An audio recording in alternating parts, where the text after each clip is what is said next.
तो good morning बच्चों, आज हम लोग बात करेंगे क्लास 10 फिजिक्स का पहला चैप्टर जिसका नाम है बाबू प्रकाश का परावर्तन तथा अपवर्तन। ठीक है ना। तो इन दोनों चीजों को हम लोग बारीकी से जानेंगे। ठीक है कि प्रकाश का परावर्तन क्या होता है, प्रकाश का अपवर्तन क्या होता है। ठीक है ना। तो इसके पहले थोड़ा सा हम लोग अभी जानेंगे कि प्रकाश क्या होता है। ठीक है ना। प्रकाश क्या होता है, प्रकाश का क्या क्या उपयोग होते हैं। ठीक है ना जी। प्रकाश से संबंधित कौन कौन सी घटनाएं होती हैं, ठीक है, इनके बारे में थोड़ा सा हम लोग ध्यान करेंगे। तो बाबू प्रकाश से बहुत सारी घटनाएं होती है जिसमें से मुख्य दो चार होते हैं, जैसे कि प्रकाश का परावर्तन हो गया, प्रकाश का अपवर्तन हो गया, प्रकाश का प्रकीर्णन हो गया, प्रकाश का प्रकीर्णन हो गया। ठीक है। अगला होता है प्रकाश का विवर्तन हो गया। ठीक है ना। तो ये सारी जो होती है ना, ये प्रकाश से संबंधित घटनाएं होती हैं। ठीक है, जिनको जानना बहुत ज्यादा आवश्यक होता है। ठीक है ना। तो अब हम लोग जानेंगे कि प्रकाश की प्रकृति क्या होती है, प्रकाश क्या होती है। तो प्रकाश एक प्रकार की ऊर्जा होती है। ठीक है जी। और जिसके सहायता से हम लोग किसी वस्तु को देखने में सक्षम हो पाते हैं। ठीक है ना। प्रकाश से क्या होती है बाबू, प्रकाश एक ऊर्जा होती है।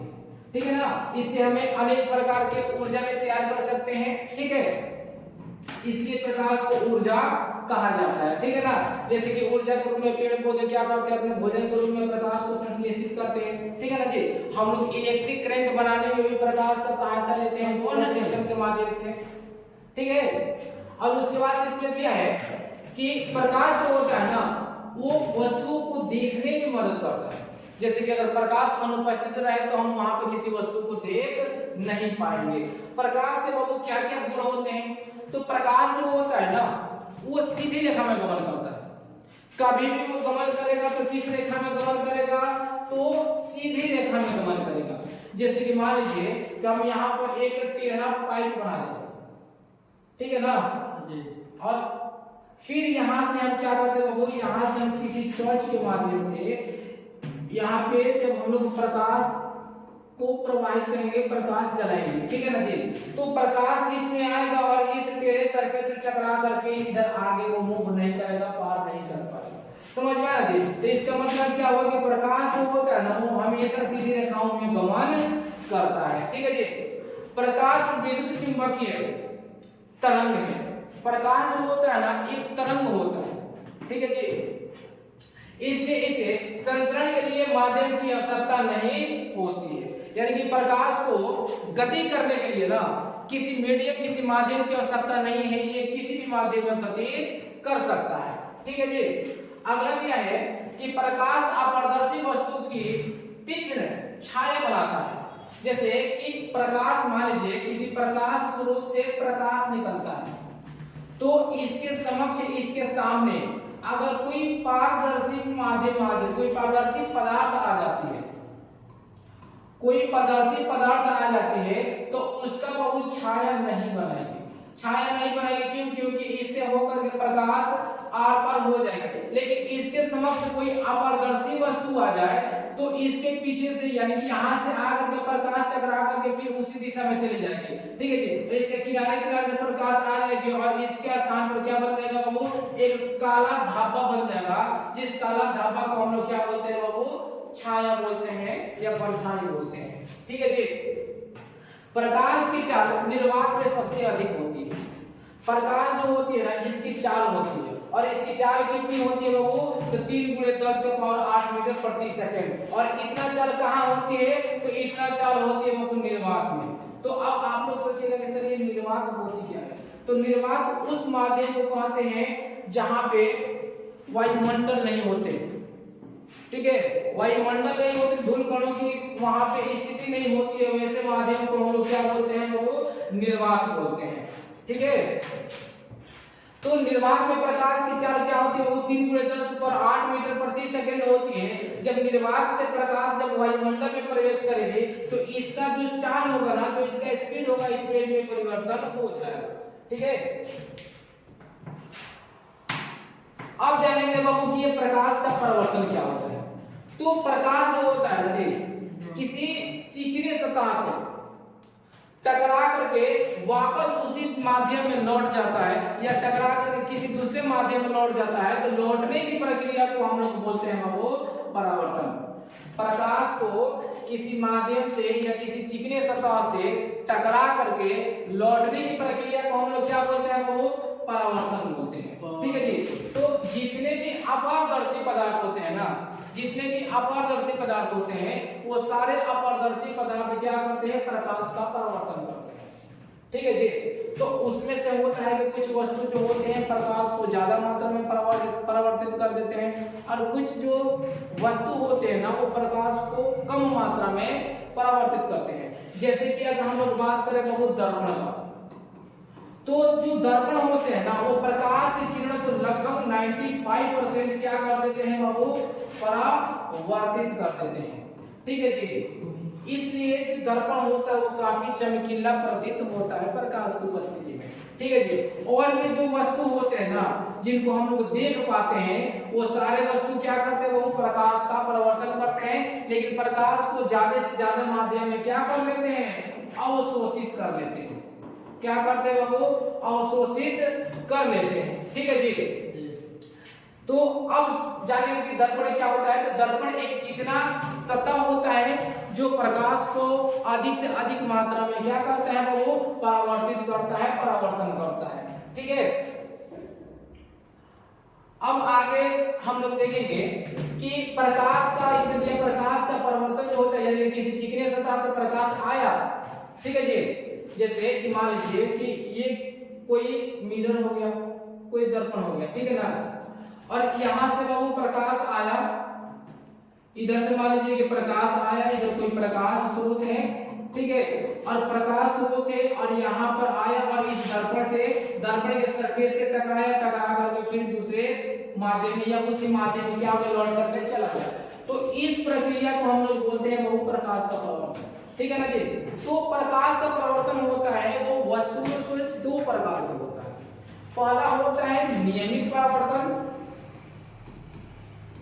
पहला होता है वो नियमित परावर्तन, और दूसरा होता है वो अनियमित परावर्तन। दूसरा होता है अनियमित परावर्तन। तो नियमित परावर्तन में क्या होता है ना कि जो प्रकाश की जो किरण होती है ना वो किसी चिकनी सतह से टकरा करके, यानी कि जितने डिग्री पे वो आपतित होगी ना उतना ही डिग्री से वो क्या हो जाएगी, वो परावर्तित हो जाएगी। यानी कि आपतन और परावर्तन कोण जितने को उसमें किरण होंगे ना सभी के क्या होंगे, वो इक्वल होंगे, बराबर होंगे। तो ऐसे परावर्तन को हम लोग बोलते हैं वो नियमित परावर्तन। क्या बोलेंगे, नियमित परावर्तन बोलेंगे। ठीक है जी। और अनियमित परावर्तन किसे कहते हैं, तो मान लीजिए कि कोई ऐसा सरफेस हो, ठीक है, और इसमें जब प्रकाश की किरण को आपतित कराया जाएगा तो इसमें परावर्तित जो किरण होगी उसकी डायरेक्शन, उसकी दिशा जो होगी ना वो अलग अलग होगी। ठीक है जी। तो ऐसे जो प्रकाश का परावर्तन करने की जो क्रिया होती है ना उसको हम लोग बोलते हैं अनियमित परावर्तन। ठीक है। तो नियमित और अनियमित परावर्तन उम्मीद करते हैं कि समझ चुके होंगे। ठीक है। अब थोड़ा सा जानेंगे कि प्रकाश के परावर्तन के कितने नियम होते हैं। जब प्रकाश की किरण किसी चिकनी सतह से टकराती है और टकरा करके वहां से वापस लौट जाती है तो वो कितने नियमों का पालन करती है, कौन कौन से नियमों का वो पालन करती है। तो प्रकाश के परावर्तन के बहुत दो नियम होते हैं। प्रकाश के परावर्तन के दो नियम होते हैं। ठीक है ना जी। पहला आपतन कोण परावर्तन कोण के बराबर होता है, दूसरा आपतित किरण, ठीक है, दर्पण के आपतन बिंदु तथा अभिलंब पर डाला गया जो लंब होता है वो तीनों एक ही तल में होता है। ठीक है। जैसे कि यहाँ पर एक सरफेस, यहाँ पे देखिए एक मिरर बना गया है, ठीक है ना। जैसे कि इसको हम लोग मान लेंगे कि ये एक क्या है, वो ये एक समतल दर्पण है। कौन सा दर्पण है वो, समतल दर्पण। समतल दर्पण किसे कहते हैं, तो वैसे दर्पण जिसके परावर्तक सतह, ठीक है ना जी, समतल होती है, सपाट होती है, वैसे दर्पण को हम लोग बोलते हैं समतल दर्पण बोलते हैं। देखिए इसका ये वाला जो ऊपर वाला जो ये सतह है, ये देखिए एकदम बराबर है कि नहीं। तो इस प्रकार के जो दर्पण होंगे ना उनको हम लोग बोलेंगे समतल दर्पण। ठीक है ना। इस समतल दर्पण में जब यहाँ पर किसी प्रकाश स्रोत से प्रकाश को आपतित कराएंगे, इधर से मान लीजिए कि इधर से हम प्रकाश को आपतित कराएं, देखिए यहाँ से जब ये टकराएगा ना तो टकरा करके फिर इस दिशा में क्या हो जाएगा, वो लौट जाएगा, क्योंकि ये प्रकाश को बहुत कम मात्रा में अवशोषित करते, ये प्रकाश को परावर्तित कर देता है, ठीक है ना जी। तो यहाँ देखिए ये इस किरण को हम लोग क्या नाम लेंगे, तो आपतित किरण, और जो दर्पण से टकरा करके चली गई उसको क्या बोलेंगे हम लोग, परावर्तित किरण बोलेंगे, ठीक है ना जी। तो ये जिस बिंदु पर टकराएगी ना, इस बिंदु को हम लोग एक नाम रख देते हैं जिसको बोलते हैं आपतन बिंदु। क्या बोलते हैं बाबू, आपतन बिंदु बोलते हैं, ठीक है ना जी। इस आपतन बिंदु पर एक हम लोग इमेजिनरी ऐसे एक लंब डाल देते हैं जिसको हम लोग बोलते हैं बाबू अभिलंब। अब जो अभिलंब होता है ना, अगर उसको देखा जाए तो वो 90 डिग्री का कोण बनाता है किस पर, प्लेन मिरर पे, और ये क्या करता है ना, आपतित किरण और परावर्तित किरण को ये दो भागों में बांट देता है। तो आपतित किरण और अभिलंब के बीच में जो कोण बनता है उस कोण को हम लोग बोलते हैं आपतन कोण, और अभिलंब और परावर्तित किरण के बीच में जो कोण बनता है उस कोण को बोलते हैं हम लोग परावर्तन। उम्मीद करते हैं इतना बात समझ में आया होगा। तो इसमें देखिए यहाँ पर जो आपतित किरण है वो जितना यहाँ पे कोण बनाएगी उतना ही कोण यहाँ पे क्या बनाएगी बाबू, परावर्तित किरण बनाएगी, ठीक है ना जी। इसका मतलब क्या हो गया बाबू, आपतन कोण, आपतन कोण, ठीक है, परावर्तन कोण के क्या होता है, परावर्तन कोण के बराबर होता है, ठीक है ना। ये किस प्रकार का परावर्तन है बाबू, ये नियमित परावर्तन है, ठीक है ना। आपतन कोण परावर्तन कोण के बराबर होगा। दूसरा नियम में क्या बताया गया है कि आपतित किरण, परावर्तित किरण, आपतन बिंदु पर डाला गया लंब, तीनों क्या होते हैं बाबू, एक ही तल में होते हैं। किसमें होते हैं बाबू, एक ही तल में होते हैं, ठीक है ना। तो उम्मीद करते हैं प्रकाश से परावर्तन समझ गए होंगे, ठीक है ना। अब थोड़ा सा हम लोग जानेंगे कि प्रतिबिंब क्या होता है, इमेज क्या होता है, ठीक है। प्रतिबिंब क्या होता है, तो प्रतिबिंब को हम लोग ऐसा डेफिनेशन बोल सकते हैं कि किसी बिंदु स्रोत से आती प्रकाश की किरणें दर्पण से टकराकर जिस बिंदु पर मिलती है या मिलती हुई प्रतीत होती है उस बिंदु को, उस वस्तु का प्रतिबिंब कहते हैं, ठीक है ना। तो प्रतिबिंब जो होती है बाबू दो प्रकार की होती है, प्रतिबिंब दो प्रकार की होती है। एक प्रतिबिंब होती है बाबू वास्तविक प्रतिबिंब, दूसरा होती है बाबू आभासी प्रतिबिंब, ठीक है। तो वास्तविक जो प्रतिबिंब होती है उस प्रतिबिंब को हम लोग पर्दे पे प्राप्त कर सकते हैं और आभासी प्रतिबिंब को हम लोग पर्दे पर प्राप्त नहीं कर सकते, ठीक है ना जी। तो ये देखिए बाबू ये जो है ना ये वास्तविक प्रतिबिंब है और ये बाबू है आभासी प्रतिबिंब। अब थोड़ा सा हम जानेंगे कि वास्तविक प्रतिबिंब और आभासी प्रतिबिंब में क्या अंतर होता है, ठीक है ना।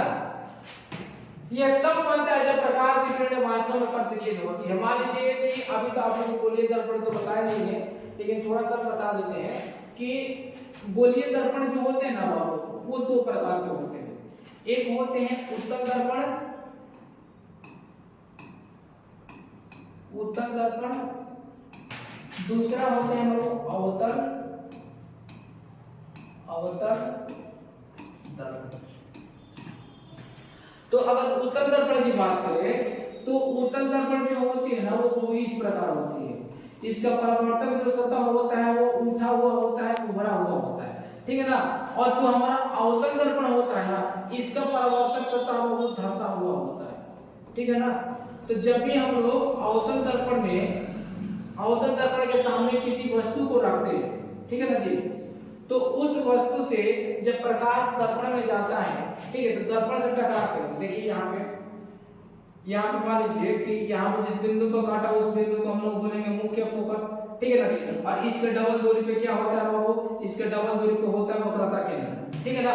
तो यहाँ से हम लोग दो प्रकार के प्रकाश को ले सकते हैं। आगे पढ़ेंगे लोग कि किसी भी वस्तु का दर्पण में प्रतिबिंब बनाने के लिए हम लोग कितने प्रकार से प्रकाश के किरण को आपतित कराते हैं दर्पण पे, सब पढ़ेंगे। लेकिन थोड़ा सा इसमें बता देते हैं कि वास्तविक प्रतिबिंब और आभासी प्रतिबिंब हम लोग कैसे मतलब ये पहचान सकते हैं।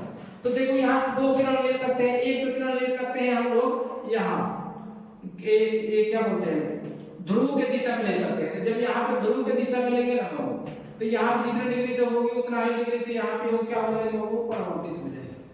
तो देखिए यहाँ पे ये दोनों एक दूसरे से मिल रही है ना, दोनों किरण एक दूसरे को यहाँ पे काट रही है, तो इसका जो प्रतिबिंब बनेगा कुछ इस प्रकार से बनेगा। Very good point.